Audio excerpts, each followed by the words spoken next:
Hi guys, ഇന്ന് social science പഠിക്കാനുള്ള കുറച്ച് ടിപ്സ് ആയിട്ടാണ് ഞാൻ വന്നിട്ടുള്ളത്. നമ്മുടെ ചാനലിലെ മൂന്നാമത്തെ വീഡിയോ ആണ് ഇത്. ഈ ഒരു വീഡിയോയിൽ നമ്മൾ സോഷ്യൽ സയൻസ് പഠിക്കുമ്പോൾ ചെയ്യുന്ന തെറ്റുകൾ, അതുപോലെ തന്നെ സോഷ്യൽ സയൻസ് എങ്ങനെ പ്രോപ്പറായിട്ട് പഠിക്കണം, അതുപോലെ തന്നെ പലർക്കും ഉള്ള സോഷ്യൽ സയൻസിനെ കുറിച്ചുള്ള കുറച്ച് പ്രോബ്ലംസിൻ്റെ സൊല്യൂഷൻസുമായിട്ടാണ് ഞാൻ വന്നിട്ടുള്ളത്. അപ്പോൾ നമുക്ക് വീഡിയോയിലേക്ക് നേരെ കടക്കാട്ടോ. അപ്പോൾ സോഷ്യൽ സയൻസ് എങ്ങനെ പഠിക്കരുത് എന്നുള്ളതാണ് ഞാൻ ആദ്യം പറയുന്നത്. സോഷ്യൽ പഠിക്കുന്ന സമയത്ത് പലരും ചെയ്യുന്നൊരു മിസ്റ്റേക്കാണ് പരീക്ഷയുടെ തലേന്നിരുന്ന് പഠിക്കുന്നത്. ഈ ഒരു പരീക്ഷയുടെ തലേന്നോ അല്ലെങ്കിൽ പരീക്ഷ അടുക്കാറാവുന്ന സമയത്തും ഇരുന്ന് നമ്മൾ പഠിച്ചാൽ തീരെ നമുക്ക് പോർഷൻസ് പഠിച്ച് തീരാൻ പറ്റാത്തൊരവസ്ഥ വരും. മാത്രമല്ല നമ്മൾ ഒരുപാട് പോർഷൻസ് സ്കിപ്പ് ചെയ്യുന്നൊരവസ്ഥയിലേക്കും വരും. ഈ ഒരു സമയത്താണെങ്കിൽ നമുക്ക് അപ്പോൾ റിവിഷനും നടക്കില്ല. ഇത് മൂന്നുമാണ് നമ്മൾ മെയിനായിട്ടും ചെയ്യരുതാത്തത്. റിവിഷൻ ചെയ്യാതിരിക്കുന്നത്, പരീക്ഷയുടെ തലേന്നിരുന്ന് പഠിക്കുന്നത്, ഒരുപാട് പോർഷൻ അങ്ങ് സ്കിപ്പ് ചെയ്യുന്നത്. ഞാൻ പറയുന്നത് ഇമ്പോർട്ടൻ്റ് അല്ലാത്ത പരീക്ഷയ്ക്ക് വരാത്ത പോർഷൻ സ്കിപ്പ് ചെയ്യുന്നതല്ല. ഒരുപാട് 1, 2, 3 ചാപ്റ്ററൊക്കെ സ്കിപ്പ് ചെയ്യുന്നവരുണ്ട്. അങ്ങനെ സ്കിപ്പ് ചെയ്യുന്നത് ഒട്ടും നല്ലതല്ല. സോ ഒരിക്കലും പരീക്ഷയുടെ തലേന്നിരുന്ന് നമ്മൾ പഠിക്കാതിരിക്കുക. എന്തായാലും നമ്മൾ റിവിഷൻ ചെയ്യണം. ഇപ്പോൾ ഒരു സമയത്ത് മാത്രം പഠിച്ചിട്ട് അത് പിന്നെ ഒരിക്കലും മറന്നു പോകാതിരിക്കാൻ വേണ്ടിയിട്ടാണ് നമ്മൾ റിവിഷൻ ചെയ്യുന്നത്. അപ്പോൾ അത് റിവിഷൻ ചെയ്യാതിരുന്നാൽ നമ്മൾ വേഗം മറന്നു പോകും.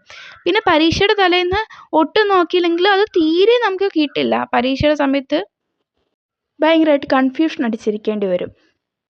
സോ എക്സാമിൻ്റെ തലേന്നിരുന്ന് പഠിക്കുന്നതും റിവിഷൻ ചെയ്യാതെ ഇരിക്കുന്നതും ഒരുപാട് പോർഷൻസ് സ്കിപ്പ് ചെയ്യുന്നതും നമ്മൾ എന്തായാലും പഠിക്കുന്ന സമയത്ത് ഒഴിവാക്കണം. ഇനി നിങ്ങൾ എന്ത് ചെയ്യണമെന്ന് ഞാൻ പറഞ്ഞു തരാം. അപ്പോൾ ഫസ്റ്റ് തന്നെ നമ്മൾ സോഷ്യൽ സയൻസ് പഠിക്കുകയാണെന്ന് വെച്ചോ, നമ്മളൊരു പാരഗ്രാഫ് അല്ലെങ്കിൽ കുറച്ച് പോയിൻറ്റ്സോ അങ്ങനത്തെ എന്തെങ്കിലും ഒരു കാര്യം, ഇപ്പം ഞാൻ പറയുകയാണെങ്കിൽ ഒരു പാരഗ്രാഫായിട്ടെന്ന് വെച്ചോ, അപ്പോൾ ആ ഒരു കാര്യം നമ്മൾ ആദ്യം വായിക്കുന്നു ഒരു 2-3 തവണ. അത് എത്രത്തോളം വലിയ പാരഗ്രാഫാണ്, എത്രത്തോളം ചെറിയതാണ്, കുറച്ച് സെൻറ്റൻസേ ഉള്ളൂ, അങ്ങനെയുള്ള കാര്യങ്ങളൊക്കെ നോക്കിയിട്ട് കുറച്ച് തവണ വായിക്കുക. പിന്നെ നമ്മളതിൻ്റെ അർത്ഥം മനസ്സിലാക്കാൻ ശ്രമിക്കുക. പിന്നെ അതിന് ശേഷം നമ്മളത് മലയാളത്തിൽ, ഇപ്പം നിങ്ങൾ മലയാളം മീഡിയം ആണെങ്കിലും ഇംഗ്ലീഷ് മീഡിയം ആണെങ്കിലും നിങ്ങൾ ആദ്യം അതിൻ്റെ കോൺസെപ്റ്റ്, അതിൻ്റെ ആ ഒരു കാര്യങ്ങളൊക്കെ ഒന്ന് മലയാളത്തിൽ ഓർത്ത് വയ്ക്കുക. മലയാളത്തിൽ നിന്ന് പറഞ്ഞു നോക്കുക. ഇനിയിപ്പോൾ നിങ്ങൾ ഇംഗ്ലീഷ് മീഡിയം ആണെങ്കിൽ അതിന് ശേഷം വേണം ഇംഗ്ലീഷിലേക്ക് ഈ ഒരു കാര്യം കൺവേർട്ട് ചെയ്ത് നിങ്ങളുടെ സ്വന്തം വാക്കിൽ പറയാൻ. മലയാളം മീഡിയം ആണെങ്കിലും നമ്മൾ ഒരുപാട് വലിയ സാഹിത്യത്തിൽ പറയണമെന്നൊന്നുമില്ല. ആ ഒരു നോർമൽ ഭാഷയിൽ തന്നെ നിങ്ങൾ പറയാൻ നോക്കുക. പക്ഷെ ഭയങ്കര തീരെ ലോക്കൽ അങ്ങനെയല്ല ഞാൻ ഉദ്ദേശിക്കുന്നത്. പക്ഷെ നിങ്ങളൊരു ഭയങ്കര സാഹിത്യം കലർത്തി പറയണമെന്നില്ല. കാരണം ഇത് സോഷ്യൽ സയൻസ് ആണല്ലോ. ഇനി അതിന് ശേഷം നമ്മളിത് കാണാതെ തീരെ പറഞ്ഞിട്ടും നമ്മൾ ഓർത്ത് നിൽക്കാത്തൊരു വ്യക്തിയാണ് നിങ്ങളെന്നുണ്ടെങ്കിൽ ഒരു നോട്ട് എടുത്തിട്ട് നിങ്ങൾ കാര്യങ്ങൾ എഴുതി നോക്കുക. എന്നിട്ട് നിങ്ങൾ ആ ഒരു നമ്മൾ നേരത്തെ പഠിച്ചുകൊണ്ടിരുന്ന കാര്യമായിട്ട് കമ്പയർ ചെയ്തിട്ട് എന്തൊക്കെ തെറ്റുകളുണ്ടെന്ന് നോക്കിയിട്ട് തെറ്റെല്ലാം ശരിയാവുന്നത് വരെ എഴുതി നോക്കുക. അതിട്ട് ശേഷം നിങ്ങളിപ്പോൾ പറഞ്ഞാണ് നോക്കിയെങ്കിൽ ഈ ഒരു കാര്യം ഒന്നുകൂടെ വായിച്ച് നോക്കുന്ന സമയത്ത് നിങ്ങൾക്ക് എന്തൊക്കെ തെറ്റുണ്ടെന്ന് മനസ്സിലാക്കും.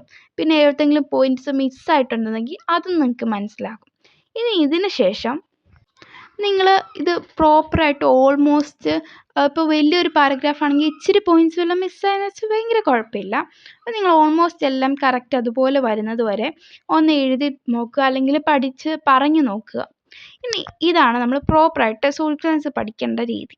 ഇനി ഇതിന് ശേഷം നമ്മൾ റിവിഷൻ ചെയ്യണം. റിവിഷൻ ചെയ്യേണ്ടതെന്ന് പറയുമ്പം ഇപ്പോൾ നിങ്ങളൊരു ആ ഒരു ആഴ്ച കഴിഞ്ഞിട്ട് റിവിഷൻ ചെയ്യണമെന്ന് പറയുന്നത് ഭയങ്കര ബെറ്ററാണ്. വീക്കെൻഡിൽ നമ്മൾ പഠിച്ചതെല്ലാം റിവൈസ് ചെയ്ത് നോക്കുക. ഇനി അത് നടക്കില്ലെങ്കിൽ നിങ്ങൾ ആ ഒരു ചാപ്റ്റർ കഴിയുന്ന സമയത്ത് റിവിഷൻ ചെയ്താൽ മതി. അത് ഭയങ്കര ബെറ്ററാണ്. നമ്മൾ ആ ഒരു ചാപ്റ്റർ കഴിയുന്നു, അപ്പോൾ റിവിഷൻ ചെയ്യുന്നു, അത് മതി. ഇനി അതുപോലെ തന്നെ നമുക്ക് പഠിക്കുന്ന സമയത്ത് എക്സാമിന് തലേന്നാണെന്ന് വെച്ചോ, അപ്പോൾ നമുക്ക് ഒരുപാട് ഈ യൂട്യൂബിലുള്ള ക്ലാസ്സസ് അങ്ങനെയുള്ളതൊക്കെ ഒരുപാട് യൂസ്ഫുള്ളാണ്. അതൊക്കെ നന്നായിട്ട് ഉപയോഗിക്കുക. അതുപോലെ തന്നെ നിങ്ങൾക്ക് പ്രീവിയസ് ഇയർ ക്വസ്റ്റ്യൻസ് അല്ലെങ്കിൽ മോഡൽ ക്വസ്റ്റ്യൻസ് അങ്ങനെയൊക്കെ ഒരുപാട് ചെയ്ത് നോക്കുക. കാരണം എന്താ വെച്ചാൽ ഇത് ഭയങ്കരമായിട്ട് യൂസ്ഫുള്ളാണ്. ഈ ഒരു രീതി ചെയ്തില്ലെങ്കിൽ ഭയങ്കരമായിട്ട് നമുക്ക് ഈ ഒരു എഴുതുന്ന സമയത്ത് ഭയങ്കര പാടായിരിക്കും. അപ്പം അതാണ് ഞാൻ പറയുന്നത്. ഇപ്പോൾ കഴിഞ്ഞ വർഷമൊക്കെ എന്ന് പറയണം സ്റ്റേറ്റ് സിലബസിലൊക്കെ ഈ ഒരു ക്വസ്റ്റ്യൻ മെത്തേഡ് വരുന്ന രീതി ഭയങ്കരമായിട്ട് മാറിയിട്ടുണ്ട്. സോ അപ്പം നമ്മൾ ഇങ്ങനത്തെ ക്വസ്റ്റ്യൻസ് ഒരുപാട് ചെയ്ത് പഠിച്ചാലേ കിട്ടുള്ളൂ. സോഷ്യൽ സയൻസിലാണെങ്കിലും നമ്മൾ ക്വസ്റ്റ്യൻസ് ചെയ്ത് പഠിക്കാൻ നോക്കുക. അപ്പോൾ അങ്ങനെ ചെയ്ത് പഠിക്കുകയാണെങ്കിൽ നമുക്ക് പരീക്ഷയ്ക്ക് വരുമ്പോൾ നന്നായിട്ട് എഴുതാൻ പറ്റും. അതുപോലെ തന്നെ എസ്സേ ക്വസ്റ്റ്യൻസ് ഒക്കെ എഴുതിയേക്കുന്ന ആൻസർ കീ ഒക്കെ ഒന്ന് വായിച്ച് നോക്കുക. അപ്പം നമുക്ക് ആ ഒരു മോഡൽ എങ്ങനെ എഴുതണം എന്നുള്ളൊരു കിട്ടും. ഇനി നമുക്ക് കുറച്ച് പ്രോബ്ലംസിൻ്റെ സൊല്യൂഷൻസ് നോക്കാം. എല്ലാവരും പറയുന്ന പ്രോബ്ലം എന്ന് പറയുന്നത് മറന്നു പോകുന്നതെന്ന് പറയുന്നതാണ്. ഇത് പ്രോപ്പറായിട്ട് റിവിഷൻ ചെയ്യാത്തതുകൊണ്ട് മാത്രമാണ് നടക്കുന്നത്. പരീക്ഷയുടെ തലേന്നിരുന്ന് മാത്രം പഠിച്ചാൽ നമ്മൾ അടുത്ത ദിവസത്തേക്ക് മിക്കതും മറന്നു പോകും. കാരണം സോഷ്യൽ സയൻസിൽ ഒരുപാടുണ്ട്, കണക്കിന് സോഷ്യൽ സയൻസിൽ പഠിക്കാനുണ്ടെന്ന് നിങ്ങൾക്കറിയാലോ. സോ ബേസിക്കലി നമ്മൾ ചെയ്യേണ്ടത് എന്താണെന്ന് വെച്ചാൽ മെയിനായിട്ടും നമ്മൾ ഒരുപാട് തവണ റിവൈസ് ചെയ്ത് നോക്കുക. ആ ഒരു വീക്ക് കഴിയുമ്പോൾ റിവൈസ് ചെയ്യുക, അല്ലെങ്കിൽ ആ ഒരു ചാപ്റ്റർ കഴിയുമ്പോൾ റിവൈസ് ചെയ്യുക. അങ്ങനെ ഒരു 2 ചാപ്റ്റർ കഴിയുമ്പോൾ നിങ്ങൾ അതിൻ്റെ ഒരു എക്സാം എഴുതി നോക്കുക. സ്വന്തമായിട്ടൊരു ഇപ്പോൾ യൂട്യൂബിലാണെങ്കിലും അവിടുന്ന് ഇവിടുന്നൊക്കെ യൂണിറ്റ് ടെസ്റ്റ് പോലെ നമുക്ക് കിട്ടാതിരിക്കില്ല. എവിടുന്നെങ്കിലുമൊക്കെ നിങ്ങൾക്ക് അല്ലെങ്കിൽ സ്വന്തമായിട്ട് എവിടുന്നെങ്കിലും വല്ല ഗൈഡ് നോക്കിയിട്ടോ അല്ലെങ്കിൽ വീട്ടിലുള്ള ആരോടെങ്കിലും ഒരു കുറച്ച് ക്വസ്റ്റ്യൻസ് ഉണ്ടാക്കി പറയാം. അല്ലെങ്കിൽ ജസ്റ്റ് ആ ക്വസ്റ്റ്യൻസ് ചുമ്മാ ഒന്ന് പറഞ്ഞെങ്കിലും നോക്കിയാൽ മതി. അപ്പോൾ അങ്ങനെ ചെയ്യുന്നത് ഭയങ്കര ബെറ്റർ ആയിരിക്കും കേട്ടോ, മറന്നു പോകാതിരിക്കാനായിട്ട്. അപ്പോൾ ഈ ഒരു രീതിയിൽ നമ്മൾ റിവൈസ് ചെയ്യുവാണെങ്കിൽ ഒരിക്കലും മറന്നു പോകില്ല.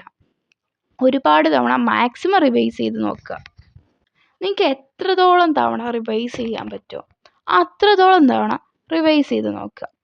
ഇനി അടുത്തായിട്ട് വരുന്ന ഒരു പ്രോബ്ലം എന്ന് പറയുന്നത് പരീക്ഷയുടെ സമയത്ത് നമുക്ക് എഴുതുന്ന സമയത്ത് ക്വസ്റ്റ്യൻസ് മനസ്സിലായി, പക്ഷേ അത് എഴുതി വരുമ്പം ഒരിപ്പം 4 മാർക്കിൻ്റെ ക്വസ്റ്റ്യൻ ആണെങ്കിൽ അത് നമുക്ക് അത്രയും എഴുതി തീർക്കാൻ പറ്റുന്നില്ല, അല്ലെങ്കിൽ ഒരു 2 മാർക്കിനുള്ളതേ ഉള്ളൂ. മൊത്തം പോയിൻറ്റ്സ് അങ്ങോട്ട് വരുന്നില്ല. ഇപ്പം അതൊരു ചെറിയൊരു എസ്സേ പോലത്തെ ക്വസ്റ്റ്യൻ ആണ്, കുറച്ച് കുറിപ്പ് പോലെയുള്ള ക്വസ്റ്റ്യൻ ആണ്. അപ്പോൾ അങ്ങനത്തെയൊക്കെ ആകുമ്പോൾ നമുക്ക് ചിലപ്പോൾ എഴുതാൻ പറ്റാത്തൊരു ടൈപ്പ് രീതി വരും.